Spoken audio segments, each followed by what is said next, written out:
अहम त्वाम नमस्करोमि। आज हम बात करेंगे भागवत गीता के ऐसे बहुत प्रसिद्ध श्लोक के बारे में जो है धर्म क्षेत्रे कुरुक्षेत्रे समवेतायुत्सव माम काम पांडवा चैव किम कुर्वत संजय। ये श्लोक भागवत गीता के पहले अध्याय का पहला श्लोक है जिसे धृतराष्ट्र ने संजय से पूछा था। आइए इस श्लोक का मतलब समझते हैं और इससे क्या सीख मिलती है उस पर चर्चा करते हैं। धर्म क्षेत्रे कुरुक्षेत्रे समवेतायुत्सव का मतलब है धर्म क्षेत्र कुरुक्षेत्र में युद्ध के इच्छा से। युयुत्सव का मतलब है दोनों सेनाएं इकट्ठा हुई हैं। माम काम पांडवा चैव का मतलब है कि मेरे अर्थात धृतराष्ट्र के पुत्र और पांडु के पुत्र। और किम कुर्वत संजय का मतलब है कि संजय उन्होंने क्या किया।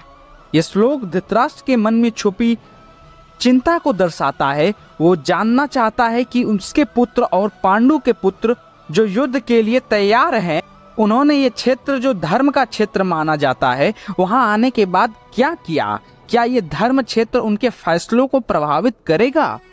इस श्लोक से हमें कुछ गहरी सीख मिलती है। धर्म और अधर्म का भाव युद्ध कुरुक्षेत्र में हो रहा है जिसे धर्म क्षेत्र भी कहा गया है। युद्ध के समय भी धर्म और अधर्म का भाव हमेशा ये सोचने पर मजबूर करता है कि क्या हम अपने फैसलों में धर्म को महत्व देते हैं। दूसरा है अंतर्द्वंद।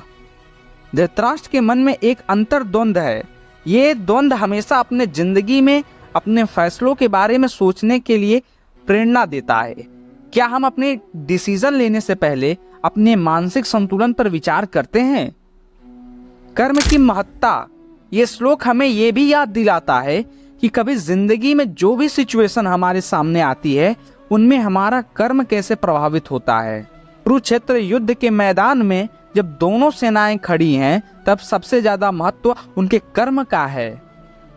दोस्तों, ये था भागवत गीता का इस श्लोक का अर्थ और इससे मिलने वाली सीख। ये श्लोक हमें अपने धर्म और कर्म को समझाने और उस पर ध्यान देने की प्रेरणा देता है।